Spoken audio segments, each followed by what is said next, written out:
El gusto de compartir con ustedes la propuesta de desafío en el día de hoy. Estamos aquí en Extra para todo el país. Estamos para hablar de una situación que nos está llevando puestos.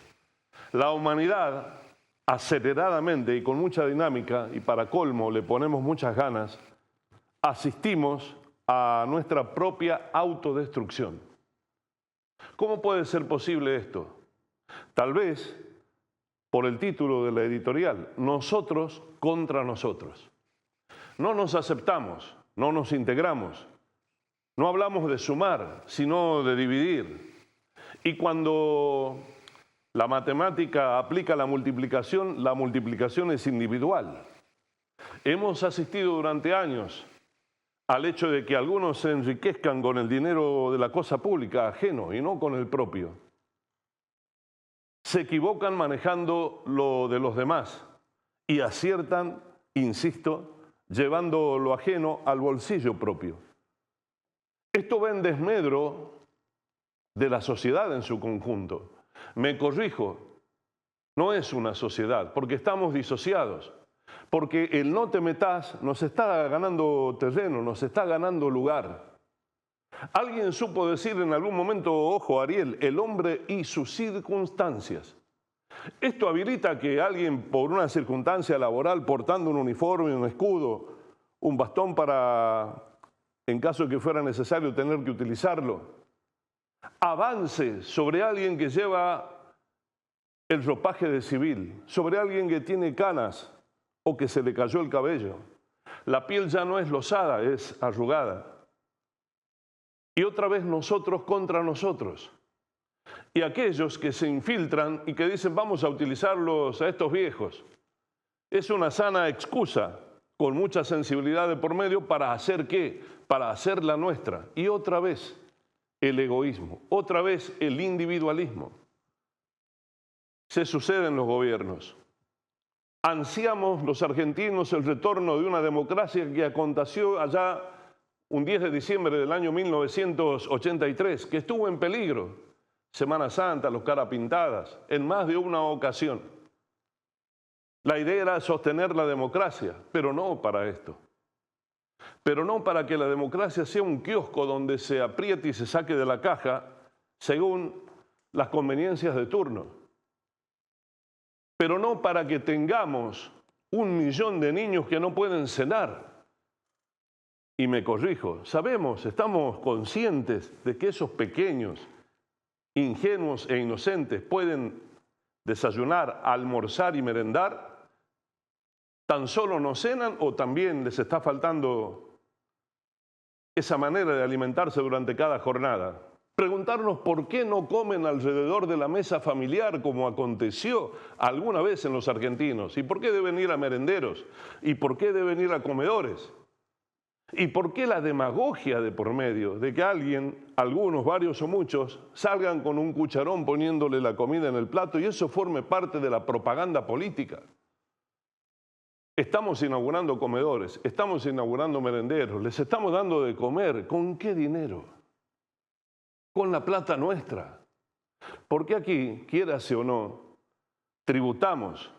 Los que podemos, intentamos hacerlo poniéndonos al día, que cada vez cuesta más, pero el pobre paga con sus carencias y el indigente ni hablar. Un país donde se trabaja para ser pobre, un país donde 2 sueldos alcanzan para seguir siendo pobre.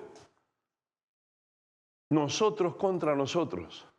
Cuando en la vía pública uno va con el vehículo y se cree vivo, y reniega del tarado que está a la par, que se come el semáforo que tiene que esperar en rojo. No, yo soy vivo, yo paso igual. Yo no llevo el casco, yo voy en la moto. Yo no voy con una persona, 2 o 3 en la moto, insisto.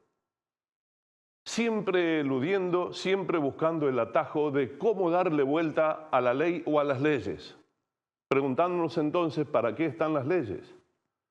¿Es que acaso modificando las mismas esto va a mejorar o debemos introspectivamente cada uno revisarnos nuestras propias conductas?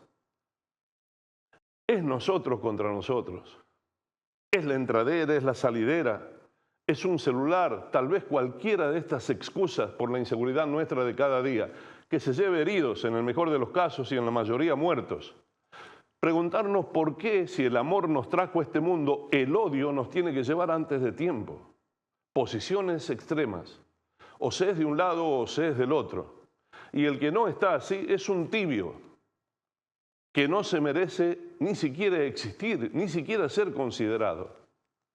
Entonces, lo que nos muestran las imágenes, la realidad que es una sola, por más que se la quiera maquillar o eludir, tiene dos miradas. Políticamente, desde el mostrador para aquí, el oficialismo siempre va a tratar, sea cual fuere el oficialismo, de defender sus políticas, diciendo que esfuerzo, sacrificio y voluntad que hace falta para lo macro, para lo plural. Y que debemos soportar las cargas sobre nuestras propias espaldas. ¿Quién? ¿Ellos o nosotros? Nosotros, Juan Pueblo. Pero si se ve desde el lado de la oposición, desde el otro lado del mostrador, entonces, ahí es como que están mucho más cercanos al sentir cotidiano de la gente, hasta que alguna vez vuelvan a ser oficialismo o lleguen a ocupar ese sitial. Lo dije hace instantes, el hombre o la persona y sus circunstancias. En este juego peligroso en el que estamos y no nos damos cuenta que nos estamos autodestruyendo, asistimos en el día a día, en la selva del sálvese quien pueda, con un canibalismo de por medio, con serias consecuencias, a lo que he titulado la editorial de hoy, Nosotros contra nosotros. Alguien, un escritor, que proviene obviamente de la cultura, un pensador, que proyectaba una fantasía de por medio, nos lleva a un delirio que ojalá alguna vez pudiera dejar de ser tal y se transforme en una realidad cotidiana. Lo que nos supo decir en algún momento Eduardo Galeano.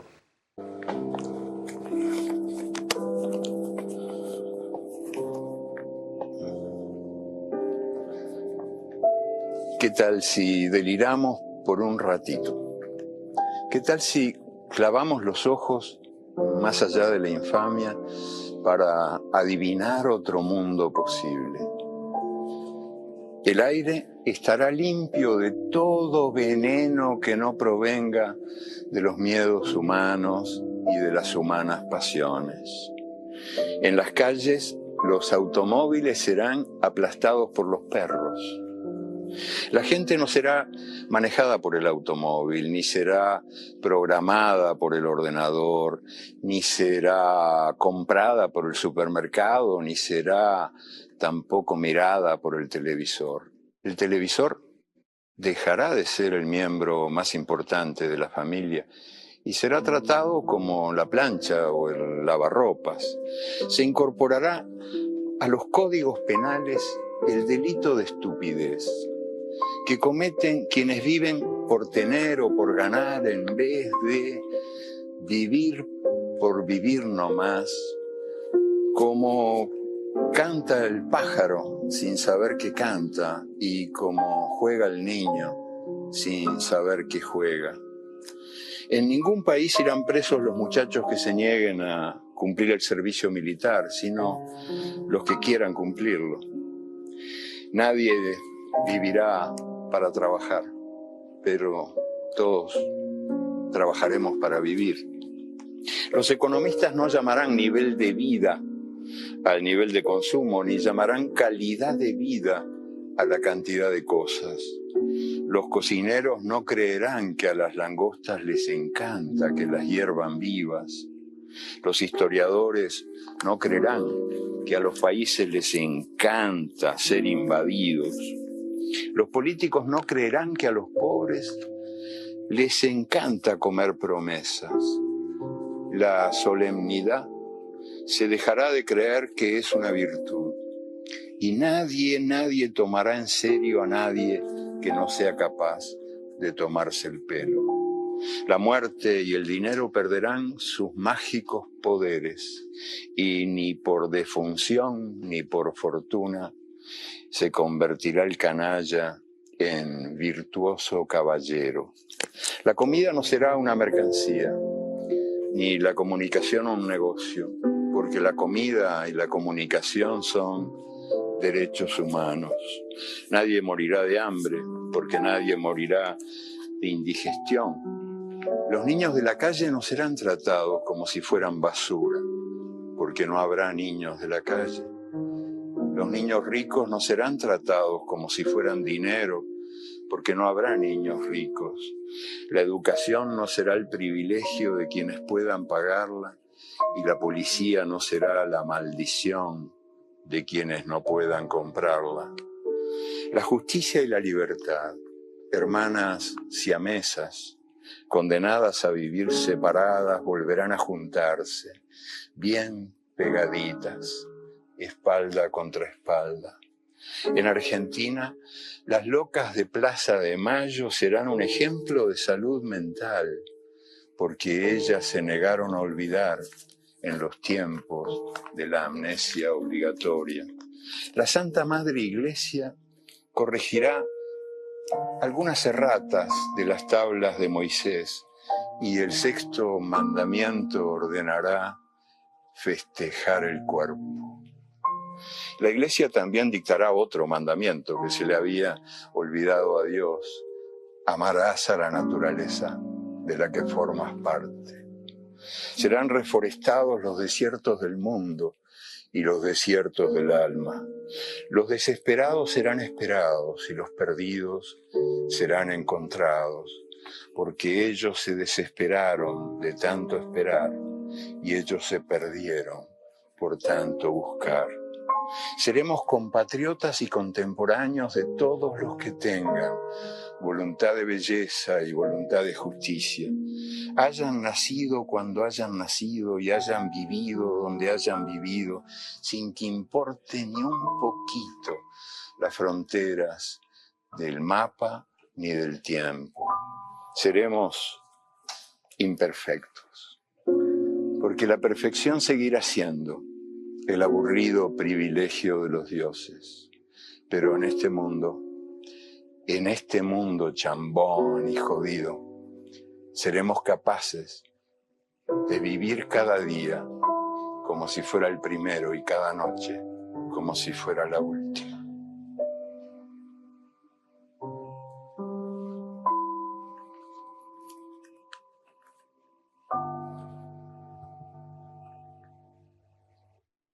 Que no hay gobierno que gobierne mis ansias de libertad.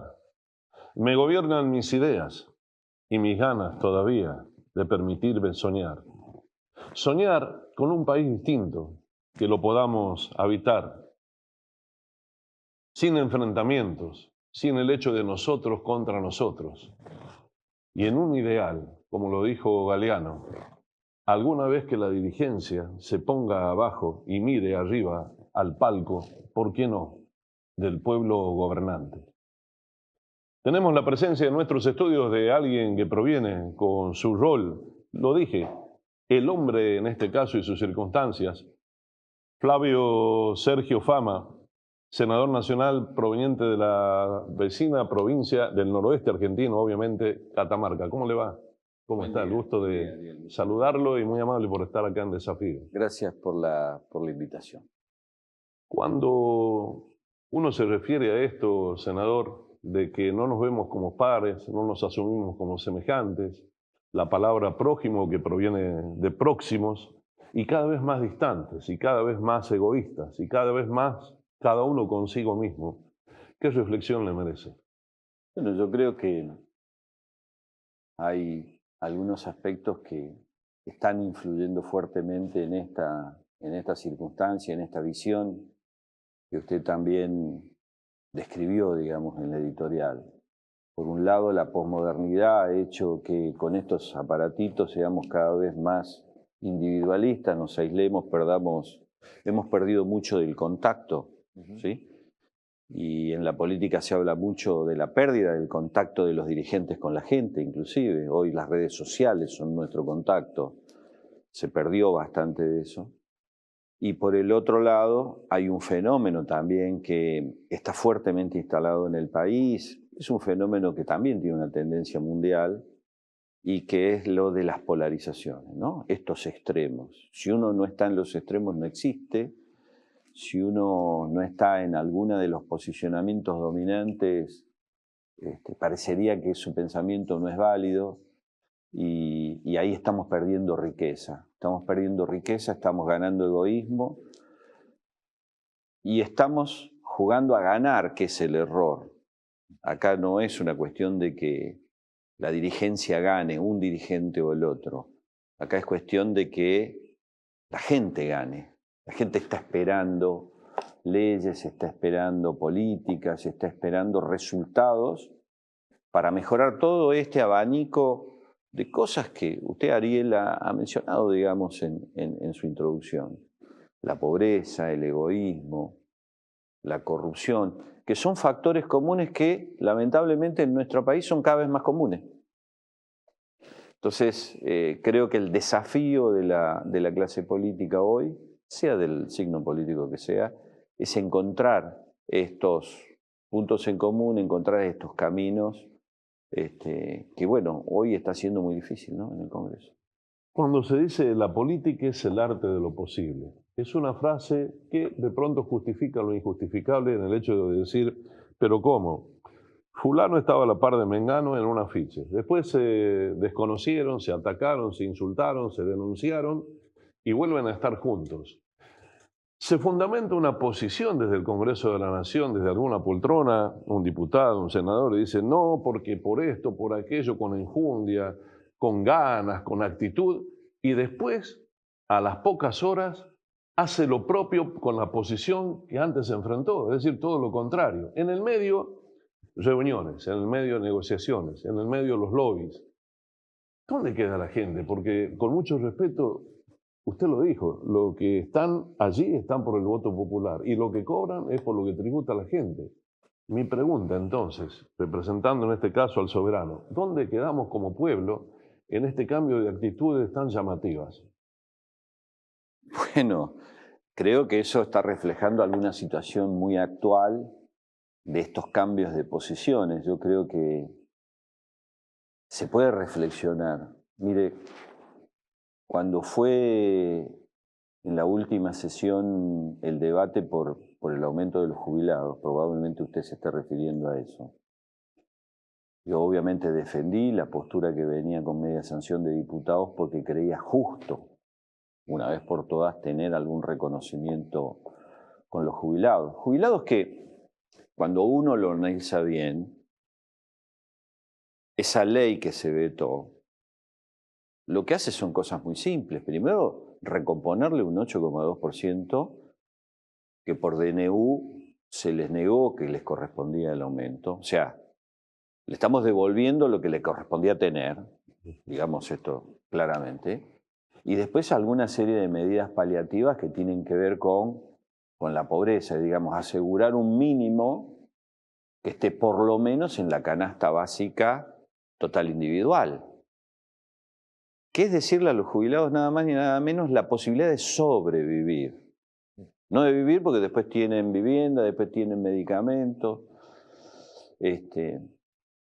¿Se podría haber llegado a un acuerdo intermedio, si usted quiere? Probablemente sí, pero bueno, tiene que existir ese diálogo que muchas veces no existe, ¿no?, entre el Poder Ejecutivo, que es el responsable de llevar a esto, con todas las dificultades que tiene, con todo lo que se heredó, con las buenas intenciones de generar una economía sana. Porque si no tenemos una economía sana, no vamos a tener un país sano. Lamentablemente es así. Y uno podría reflexionar, y lo dije, me hubiese gustado discutir mucho más esta cuestión y no asumir una posición por un lado y por el otro, sino de pronto encontrar algún punto. Quienes hoy declaman exactamente lo contrario que hicieron hace un tiempo atrás, bueno, tendrán que ser ellos los que respondan ante sus respectivos votantes por qué están haciendo esto, ¿no? Yo creo que concretamente la política tiene que ser un mecanismo facilitador para que estas cosas lleguen a buen puerto. Y muchas veces lo ha sido. Hoy se reniega mucho de la política, pero la política no tiene que ser tratada como una negociación por la corrupción, una negociación por el interés personal. La política puede y ha demostrado muchas veces ser ese camino que se puede encontrar en el Congreso de la Nación, entre los partidos políticos, para llegar a las soluciones que tengan acuerdo. Porque, y ahí voy a un punto muy importante, cuanto más consenso tengan las políticas, usted más garantía va a tener que esa política tenga éxito. Entonces, para eso existen los acuerdos, para eso existen los consensos, no para el beneficio personal. Y bueno, cuando se desvirtúa, después también la gente se da cuenta y cambia el voto. Yo creo que las últimas elecciones fueron una muestra muy clara de eso. La gente no estaba muy segura de si el actual presidente iba a cumplir o no, pero estaba segura que quería cambiar. Entonces, por eso pasó lo que pasó. Sergio, ¿qué tal? ¿Cómo estás? El gusto de saludarte. Hola Ariel, ¿cómo te va? Que senador, un placer, profesor. No puedo decir profesor, ¿no? Sí, sí. Esto que conversamos con el senador, estos cambios repentinos y que se busca manotear excusas para decir, sí, por esto, por aquello, por lo otro.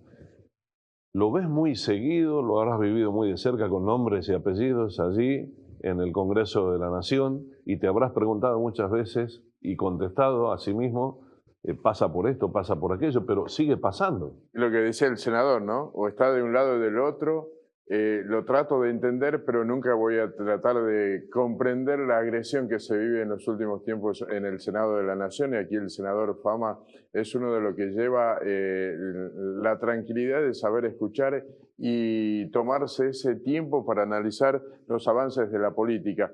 Yo le quisiera preguntar, o le voy a preguntar, mejor dicho, al senador nacional sobre la boleta única de papel. También está diferenciado la sociedad de lo que espera en todo el país a lo que realmente está peleando por ese voto o esa diferencia que tiene que ver con la boleta única de papel. Sergio, la boleta única de papel es un elemento que sinceramente me da vergüenza discutir hoy si eso es necesario o no. ¿Por qué digo esto? Porque no es una cuestión solamente de costos, que obviamente elimina nichos de corrupción, la impresión de las boletas, y obviamente el impacto al medio ambiente, la reducción de los costos, la posibilidad de que las minorías en una democracia que se preside tal, debe garantizar también la posibilidad de las minorías. Usted es, por ejemplo, quiere competir en su jurisdicción con un partido político minoritario y no puede porque no tiene cómo comprar todas esas boletas. El costo de la boleta es fenomenal, es prohibitivo inclusive para algunos.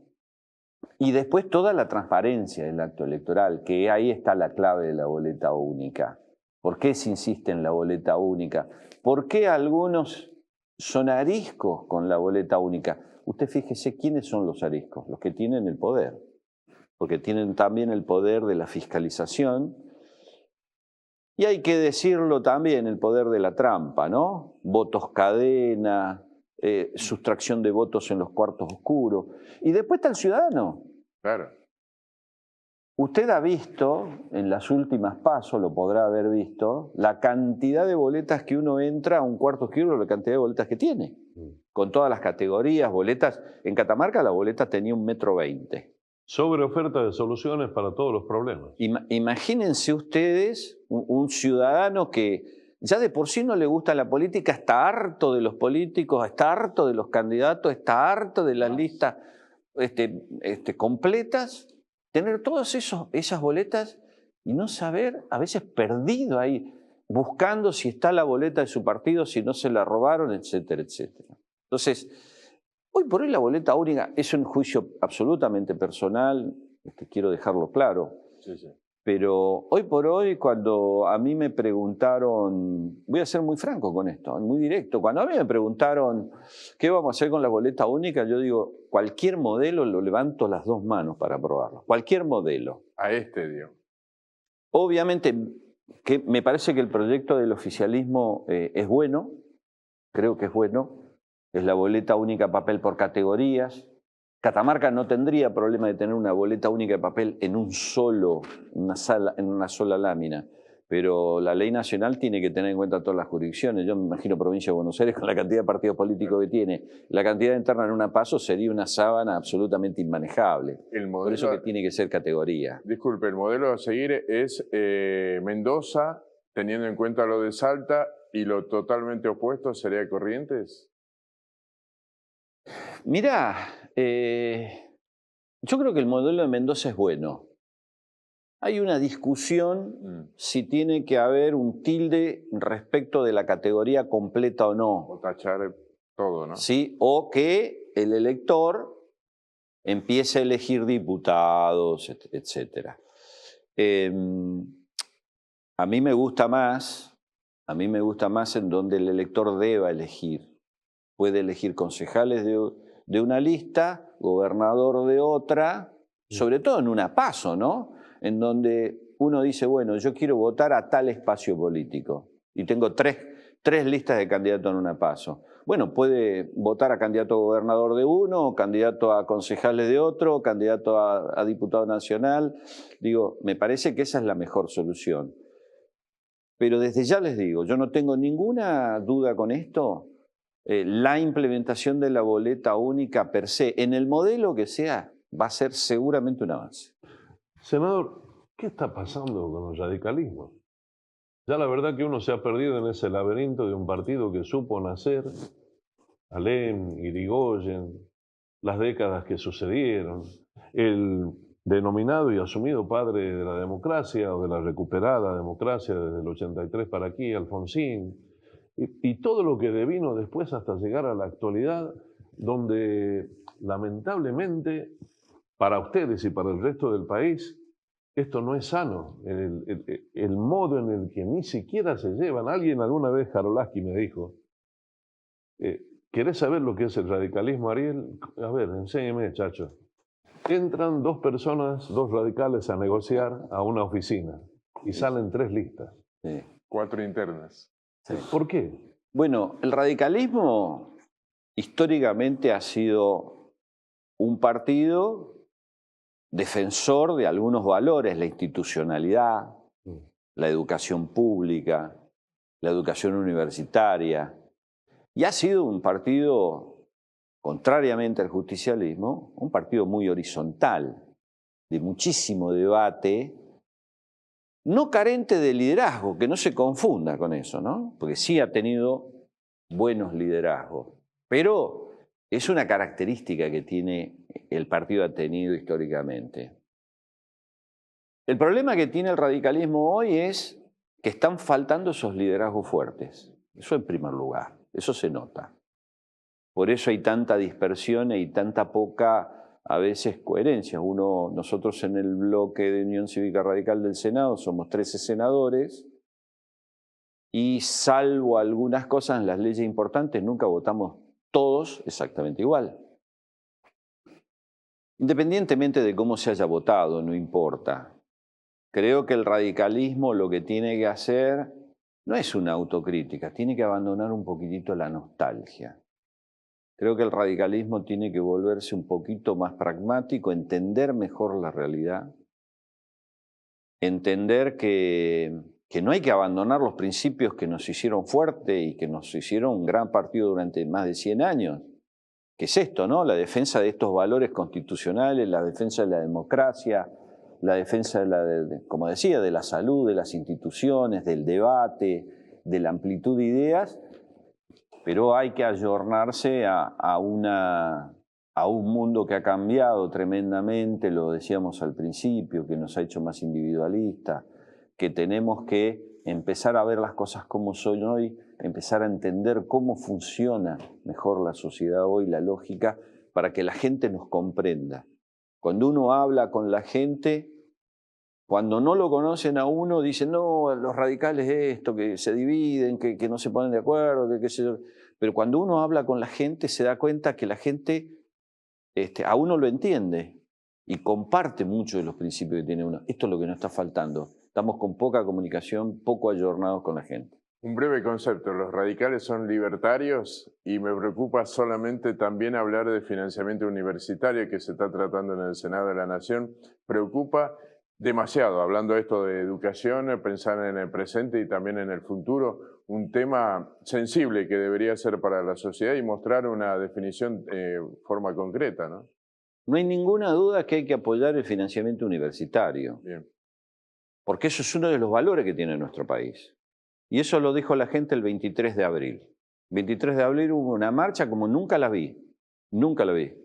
Soy universitario, fui 9 años decano, fui 14 años rector, soy profesor universitario, nunca vi una marcha así.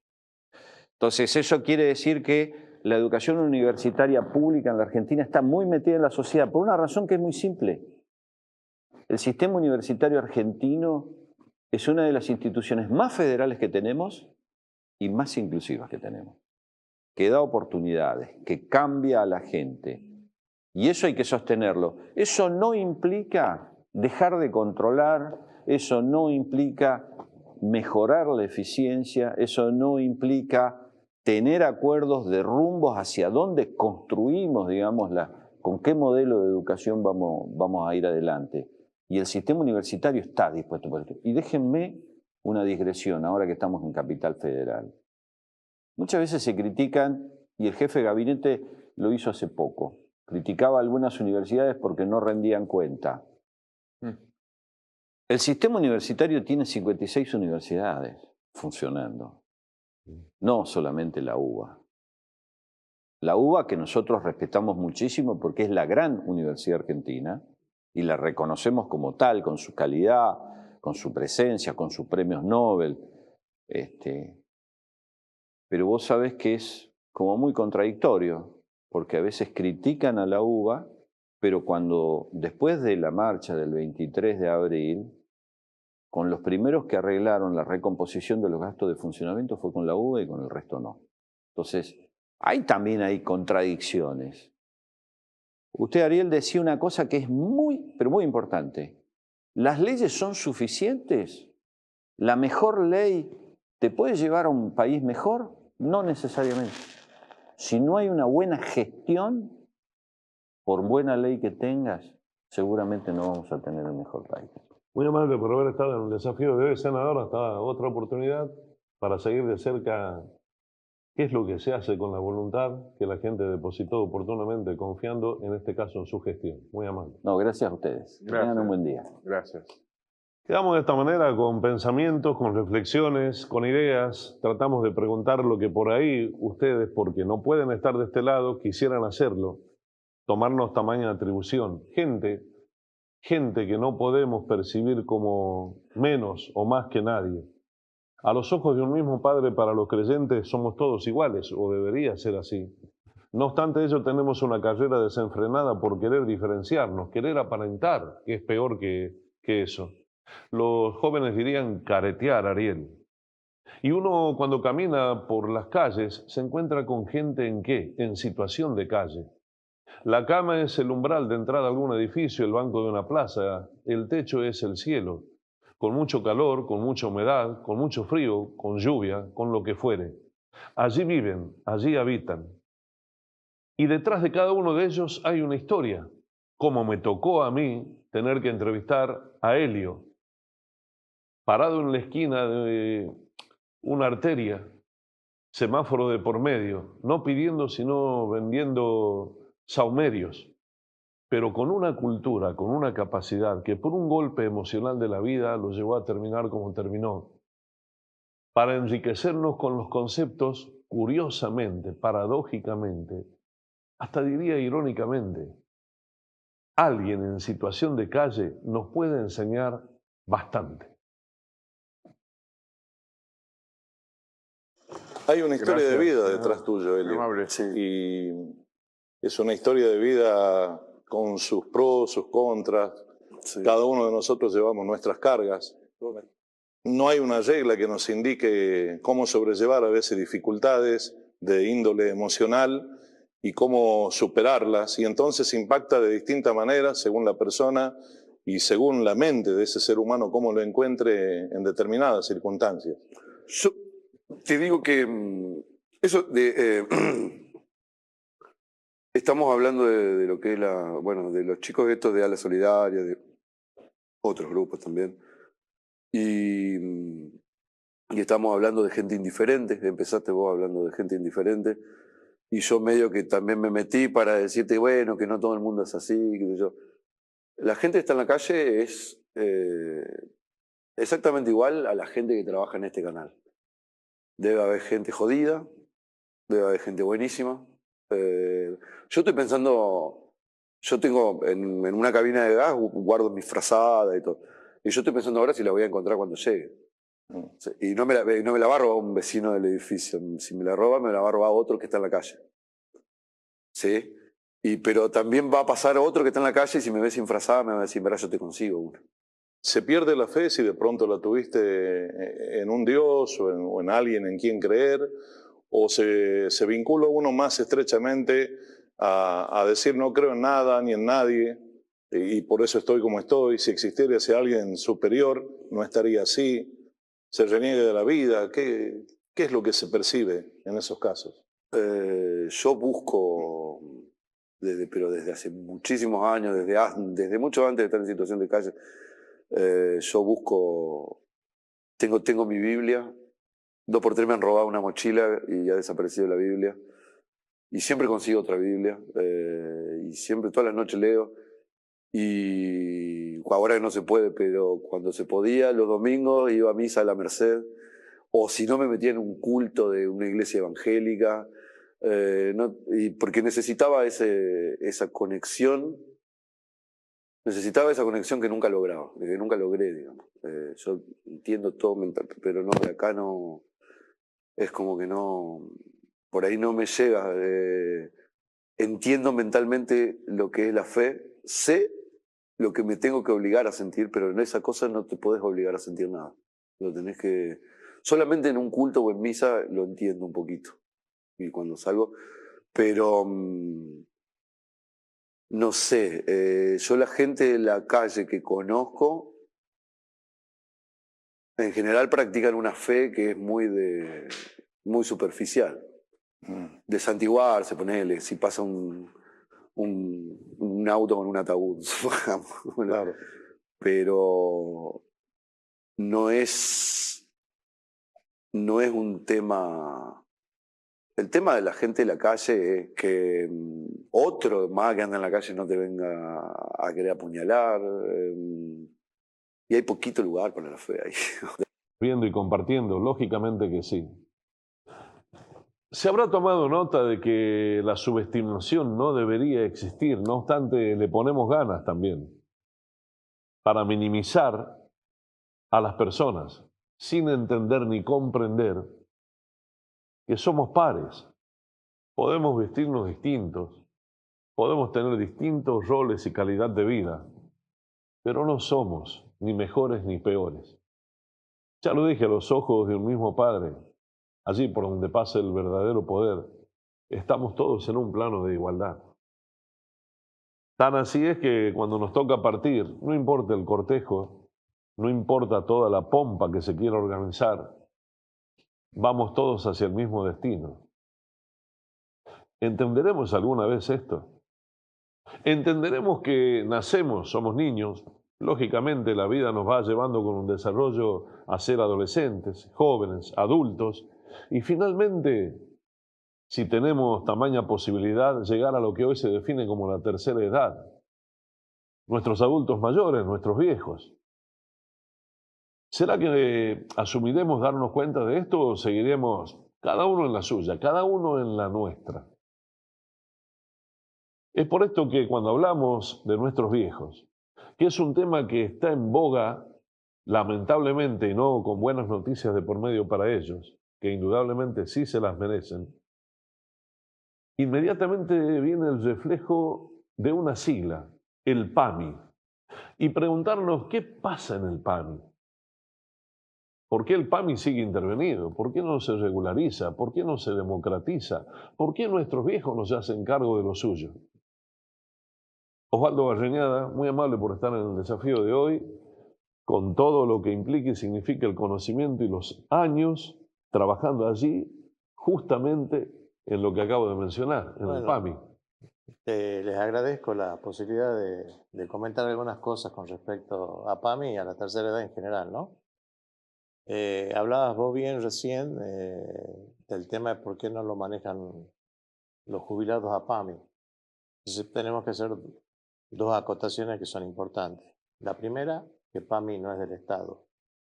Es la primera. El PAMI es un ente público no estatal. Lo dice la ley de creación de PAMI, pero aparte todos los fallos que existen de las distintas Cortes Supremas que han ido pasando en la República, en todos sus fallos dice que el PAMI no es estatal, no pertenece al Estado. Sin embargo, el Estado permanentemente lo interviene. La pregunta es, ¿por qué el PAMI es intervenido? Porque independientemente de que no sea del Estado, que el dinero, o la mayor parte del dinero que entra a PAMI, viene de los trabajadores en actividad, o sea, de todos los trabajadores en actividad, si agarran su recibo de haber, van a ver ley 19032, es el aporte del que trabaja a PAMI, más el aporte que hacen los jubilados. Y sí hay algunos aportes del Estado Nacional, pero lo voy a explicar por qué lo hacen.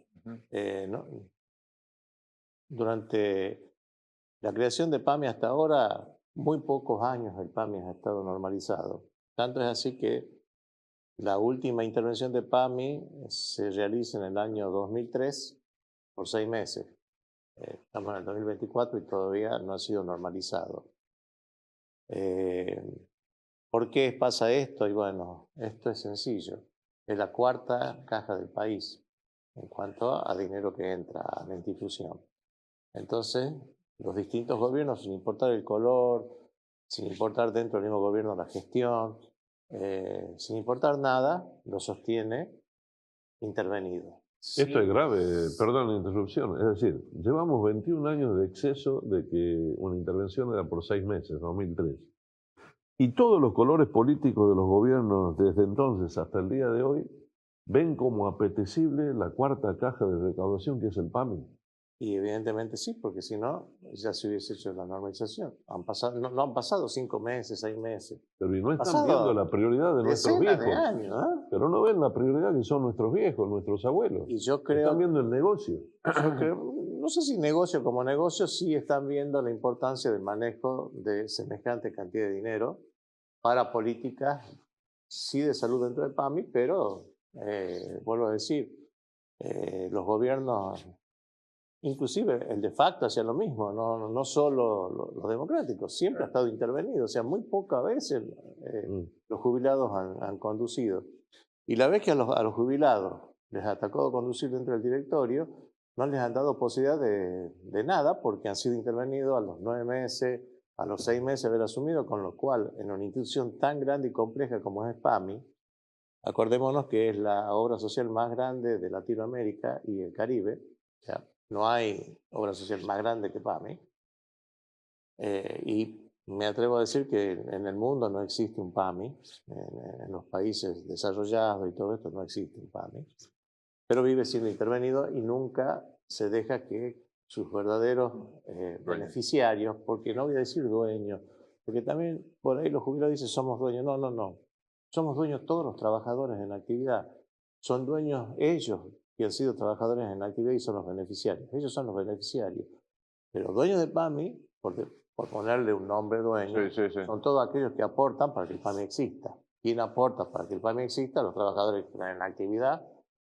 entiéndese en blanco, ¿no? Más lo que aportan los propios jubilados. Habiendo acomodado ese pensamiento, y realidad, no solo un pensamiento, sino una realidad, en algún momento algún gobierno debería decir, señores, vamos a llamar a que se normalice el PAMI. El PAMI no se normaliza a dedos tampoco. En el PAMI está dividido en 7 regiones, donde hay 7 jubilados, se eligen dentro de esas regiones 7 jubilados, pero elige por voto, es como una elección nacional, hay distintas listas, se los elige por voto, el voto popular votan los jubilados, claro, los que son electos forman parte del directorio de PAMI, más 2 trabajadores en la actividad que son puestos por la CGT, más 2 que son puestos por el gobierno nacional. Eso constituye el directorio de PAMI.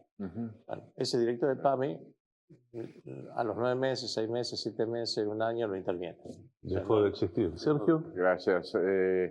Osvaldo, la reforma provisional, el aumento que está tan todo que todo el mundo dice que la jubilación es un derecho ya adquirido. ¿Es así? ¿Qué visión tenés? Miren, evidentemente que es un derecho adquirido. Si yo durante 30 años estoy aportando para que el día que me toque la jubilación, que sea el jubileo, es mi periodo de vida que yo tengo que disfrutar porque es el último periodo de mi vida, lo tengo que aprovechar al máximo, tengo que sufrir la pobreza extrema, estamos fuera de foco. O sea, sí es necesario. También es una realidad que, y esto es un poco la política de la República, no voy a hablar de ningún partido, es la política que se ha ejercido dentro de esta República, de que a medida que ha ido pasando el tiempo hemos ido perdiendo puestos de trabajo en blanco. Al disminuir los puestos de trabajo en blanco, el aporte hacia la jubilación disminuye, de hecho, pero no porque el trabajador no ponga, sino porque no hay tantos trabajadores trabajando. O sea, no hay tantas personas trabajando, no hay tantas personas que puedan aportar para que el sistema funcione. ¿Pero esto es culpa de la gente? No. Esto es culpa y de cualquier color político que ha pasado en este país, incluido el facto de que no han tomado el trabajo, no han tomado el trabajo de que haya trabajo en la República. Y eso no solo afecta al tema jubilatorio, como vos lo estás planteando, sino también afecta al tema este que hablábamos al principio, PAMI. A PAMI le aportan los que trabajan, más los jubilados. En estos momentos hay prácticamente casi 5 millones de personas que PAMI atiende, de los cuales, sí. ¿No tiene conflicto los trabajadores del PAMI ahora, digo, en cuanto a la representatividad, a lo gremial? Nosotros conflictos tenemos siempre. Te voy a dar un ejemplo claro. PAMI trabajó durante la pandemia. Nosotros tuvimos compañeros que murieron atendiendo a los afiliados. Porque PAMI no solo tiene una atención administrativa hacia los jubilados, sino también tiene una atención prestacional. O sea, tenemos sanatorios y hospitales propios de PAMI, tenemos guardias, o sea, ambulancias propias de PAMI, tenemos, lo voy a hacer más claro, geriátricos propios de PAMI, que nosotros llamamos residencia. Y en todo este periodo tuvimos muchos compañeros que fallecieron. Pero aparte, a diferencia de otras instituciones que atienden a los jubilados, que pueden atender a los jubilados, nosotros atendemos permanentemente. Pero, por ejemplo, aquel que va a Balance va una vez para sacar su jubilación o 2 veces hace un reclamo porque considera que la jubilación no le corresponde, que es poca. Nosotros tenemos permanentemente el flujo. ¿Por qué? Porque hay una necesidad de vida, una enfermedad de cura a unas determinadas enfermedades. Entonces hay una reincidencia permanente de visita hacia nosotros. Esa visitas muchas veces no, por el empleado común no puede dar la solución que se tiene que dar porque no depende del empleado, sino de cómo está el sistema en ese momento, y sufrimos una serie de agresiones no solo verbales, sino en algunos casos físicas, pero esto no se dice. ¿Qué es lo que dice normalmente la prensa? Hay muchos empleados en PAMI. Es una mentira. No hay muchos empleados en PAMI. No está superpoblado el PAMI de trabajadores, entonces que la gente, es cierto, escucha esos comentarios y dice, escúchame, ñoquis, nombramientos, no trabajan, cobran. ¿Lo desmiente usted de eso? Y esto es muy sencillo. Nosotros tenemos prácticamente el 30% del personal que es asistencial. Cuando yo digo asistencial, ¿qué son? Médicos, enfermeros, camilleros, todo lo que trabajan, farmacéuticos, bioquímicos, todo lo que trabajan dentro de un hospital o un sanatorio. Tenemos las guardias, o sea, tenemos nuestras ambulancias, donde también va un médico, el chofer, el camillero. Esos son asistenciales. Si eso no existiese, habría que contratar terceros para que den ese servicio. ¿Sí? Y ahí ya entramos un poquito en el sistema de control que tendría que existir, ¿no? En todos los sanatorios privados estoy hablando, o prestadores que fuesen privados, porque yo creo que ahí está un poco la clave de que por ahí no alcanzan las cosas para cubrir la salud de todos, ¿no? Y por otro lado, nosotros tenemos más dependencias que el Banco Nación. O sea, ya hemos reducido el 30% del personal, casi 4.000 personas que están fuera de lo que serían los administrativos, que es a donde la gente se refiere. Nosotros tenemos en cada provincia lo que se llama UGL, o sea, la base central de PAMI, pero aparte, en cada pueblito de cada provincia hay un PAMI que atiende a los jubilados. Ahora, estamos en falta, tenemos gente que es o sea, tenemos agencias que son unipersonales, o sea, hay una sola persona. Nosotros muchas veces pensamos que, bueno, estamos pensando acá en Buenos Aires o en las capitales importantes, que puede ser Mendoza, Córdoba, o Rosario, Santa Fe, Entre Ríos, Tucumán, pero nos olvidamos del interior profundo, y en el interior profundo hay más necesidades, por decirlo de alguna manera, que dentro de una ciudad grande. Claro. Ahora, si nosotros no tenemos empleados ahí trabajando y tomando las necesidades del jubilado para darle algún tipo de solución, ese jubilado se tiene que trasladar 50, 70, a 100 kilómetros, y no hablemos de Patagonia, que son cientos de kilómetros, en donde el gasto para poder ir a buscar algún trámite de salud se le hace más que oneroso. Entonces, no hay abundancia. Yo diría que estamos en falta, porque reitero, hay lugares en que ya no tenemos personal que atiendan, en algunos lugares de pueblos. Hay pueblos en donde tenemos uno solo, que se puede enfermar, puede tomar vacaciones, entonces se anula la atención en ese momento. Así que cuando se habla de que hay un exceso, no hay un exceso. Estamos en falta. En muchas partes del interior profundo estamos en grave falta de personal. Osvaldo, sos un activo político, en líneas generales, gremial, radical. ¿Cómo ves al radicalismo? Y la pregunta, ¿los radicales son libertarios? No, los radicales son radicales. Recién escuchaba al senador y yo me voy a limitar únicamente al escudo del Partido Radical. El escudo del Partido Radical, que nace en la Convención de 1931, es muy clarito. Aparte de sus colores, el rojo y el blanco, tiene dos elementos en el escudo. Tiene el elemento del martillo y tiene el elemento de la pluma. Es el trabajo, los trabajadores, el trabajo, y la pluma, que es la educación. También dicen que parte del escudo nace de tomar algunos elementos del escudo de 1813, de la Asamblea de 1813. Y en la Asamblea de 1813, ¿qué hace?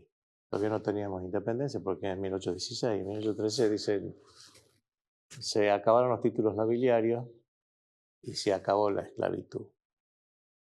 Y nosotros tenemos en estos momentos la mayor de las esclavitudes que puede tener un país, que es la falta de educación y la falta de trabajo. Eso significa que sí, que son libertarios. Eso significa de que no somos libertarios. Significa de que nosotros queremos la república, queremos que haya trabajo, queremos que los trabajos... Les voy a contar una anécdota. ¿Usted sabe cuál ha sido el primer gremio que se creó en la República Argentina? No me acuerdo. ¿Y en qué gobierno? Bueno, portuario en el gobierno de Irigoyen. ¿Sabe cuáles fueron los primeros? La CGT se crea en 1930. ¿Cuáles fueron los primeros dirigentes que tenía la CGT? Dirigentes sindicales, en su mayoría radicales. ¿Sabe quién hace el artículo 14 bis de la Constitución Nacional? Levenson. Derecho al trabajador, derecho a los sindicatos. Me da vergüenza por ahí cuando hay algún diputado. Mariano Campero. No. Mariano Campero se fue del partido porque dice que no le querían dar lo que él quería para una elección interna. Me parece una actitud que yo no la tomaría. Pero bueno, cada uno es dueño y libre de hacer lo que quiera, ¿no? ¿Qué es lo que hicieron con ese radicalismo que es muy instructivo lo que nos acaba de mencionar? Para dejar los partidos en pedazos, ni siquiera como un rompecabezas que se pueda volver a armar. ¿Qué pasó? Porque sintéticamente pues, se nos termina el tiempo y lo dejamos para más adelante. ¿Qué pasó?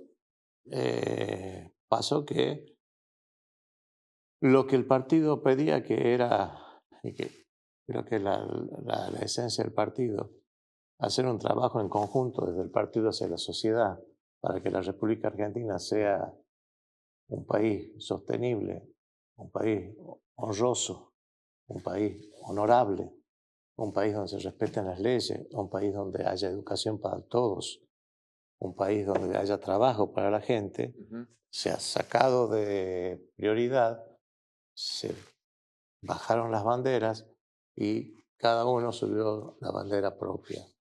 Y en la medida en que los intereses personales superen al interés colectivo, evidentemente las políticas no se llevan adelante. Las políticas, y bien lo decía el senador, se llevan a través de consensos. Para que haya consenso, evidentemente tiene que existir previamente un disenso.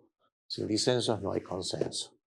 Entonces, las discusiones que nosotros tenemos que tener, las tenemos que tener dentro de nuestra Convención Nacional, donde vamos a marcar cuál va a ser el proyecto de país que queremos, dentro del gobierno que nosotros podamos tener y llevarlo a cabo a rajatabla, porque es lo que hemos consensuado dentro del disenso general, ¿no?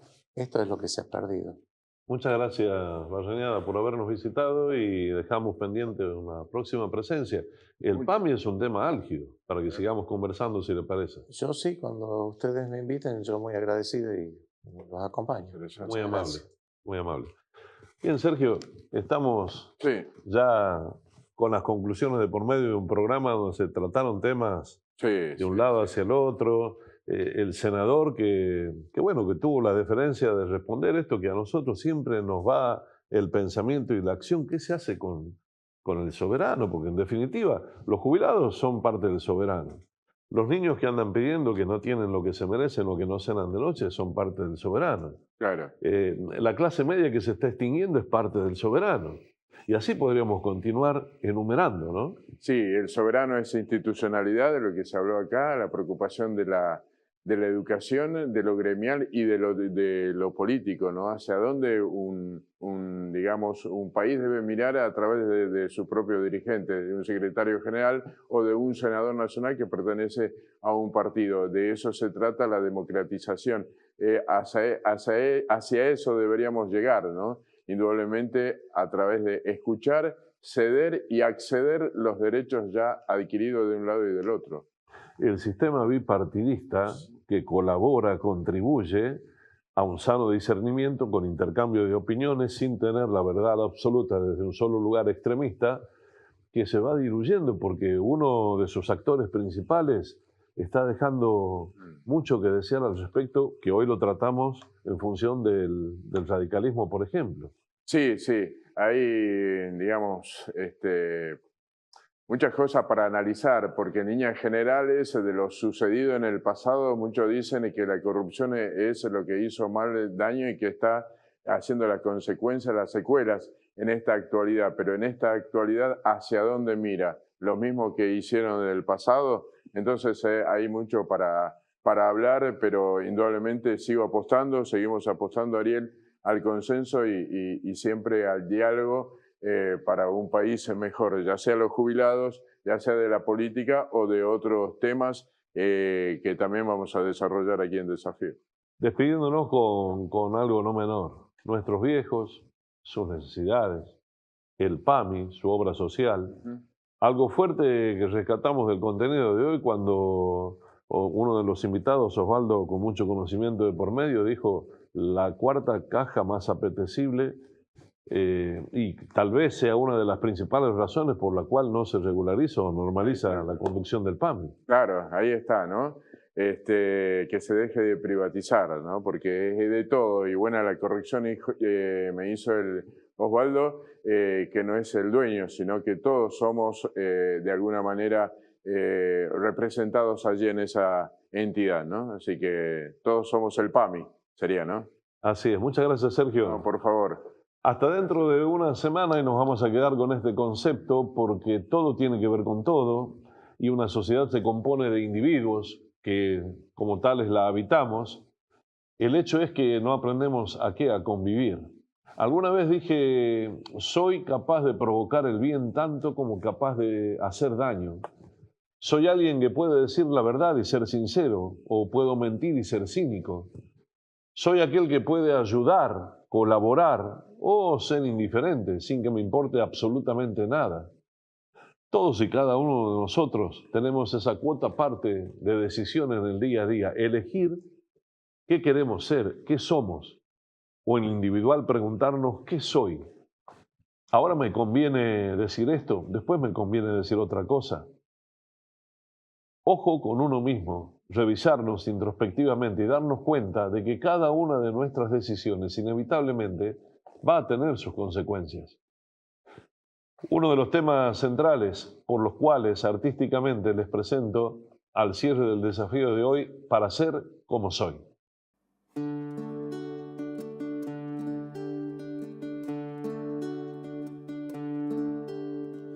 A veces despierto con ganas y miro las cosas rodeando mi cama, muy agradecido por un nuevo día que va a comenzar.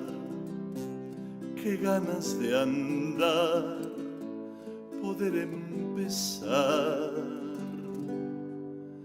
De pronto me acuerdo de aquello que tengo pendiente para resolver, problemas que arrastro desde hace ya tiempo, tal vez algún miedo y un trauma también. Y avanzo y no me detengo, que siempre hay motivos para continuar, que aún queda camino para desandar. Seguir adelante por 1000 veces más.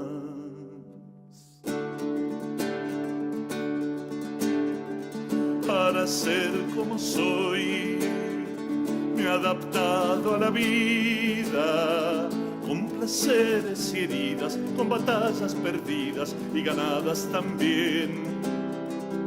Todo tiene que ver con mi forma de ser.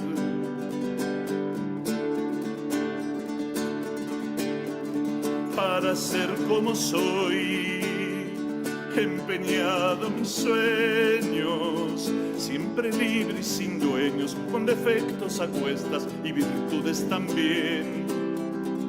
Todo tiene que ver con mi forma de ser.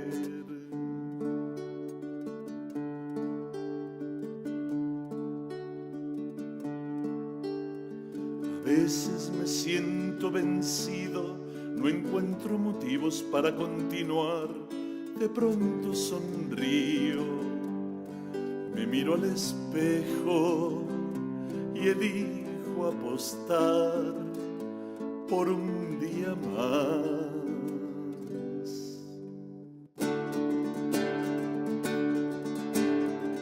Para ser como soy, me he adaptado a la vida, con placeres y heridas, con batallas perdidas y ganadas también. Todo tiene que ver con mi forma de ser.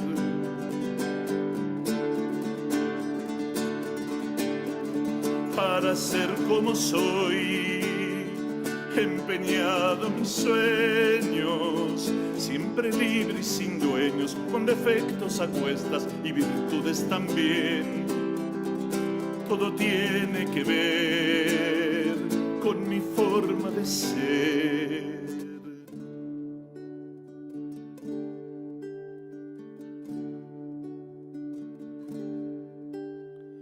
Y avanzo y no me detengo, que siempre hay motivos para continuar, que aún queda camino para desandar, seguir adelante por 1000 veces más, para ser como